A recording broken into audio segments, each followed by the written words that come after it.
चला. छान झालं गाणं. प्रथम दर्शनी अतार्किक वाटणाऱ्या या ओळी गदिमांच्या लेखणीतून जेव्हा आपण बघतो तेव्हा त्यातली तर्कसंगती आपल्याला पटायला लागते. पुढच्या गाण्याकडे वळताना त्याच्या चित्रपटाची कथा कशी सुचली त्याचा एक हा छोटासा प्रसंग. गोविंदराव घाणेकर माडगूळकरांचे जवळचे मित्र होते. त्यांना एक चित्रपट बनवायचा होता. अण्णांनी त्यांना अनेक कथा सांगितल्या पण त्यांना फारशा त्या रुचल्या नाही. ते म्हणाले की अण्णा, तुम्ही एकदा तुमच्या मातोश्रीवर आलेला प्रसंग मला सांगितला होता. आठवणीने अण्णांच्या डोळ्यात पाणी आलं. त्या दिवशी घरात भाकरीला पीठ नव्हतं. मुलांची उपासमार होईल अशी परिस्थिती आणि तशात एक गोसावी दारावर भिक्षा मागायला आली. माडगूळकरांच्या आईने काय केलं असेल, त्या गोसाव्याकडून पीठ घेऊन मुलांना त्या दिवशी भाकरी करून खाऊ घातलं. आणि या प्रसंगावरच एक चित्रपट निघाला, प्रपंच. सुलोचनाबाईंची भूमिका आजही अनेक जणांच्या लक्षात आहे. प्रपंचाने अनेक पुरस्कार पटकावले, अगदी राष्ट्रीय पुरस्कार देखील. त्यातली 2 भक्तिगीतं आपल्या पुढे, 2 गीतं आणि 1 भक्तिगीत आहे. त्यातलं ते सादर करतोय. पोटा पुरता पसा पाहिजे घेऊन येत आहेत अरुण दांडेकर आणि विठ्ठला तू वेढा कुंभार बापूराव देसाई.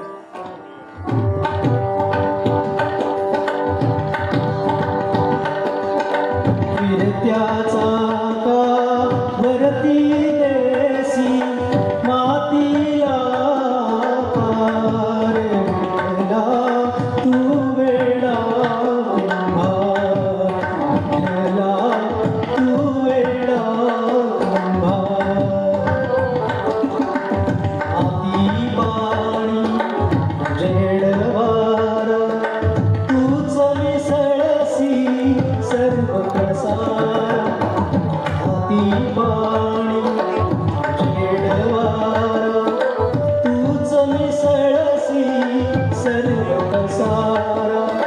आभाळच मग हे आभार तुझ्या घटांच्या उतरंडीला नसे अंतरा पार. तू वेडा कुंभार, विठ्ठला वेडा कुंभार.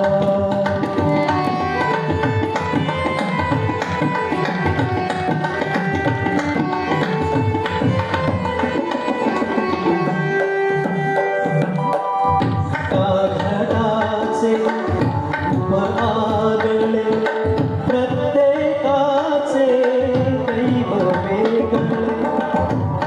घडाचे आगळे प्रत्येकाचे दैव वेगळे. तुझ्या विना ते कोणान कळे, मुखी कुणाच्या पडते लोळून, कुणामुखी अंगार. तू वेडा कुंभार, विठ्ठला तू वेडा कुंभार.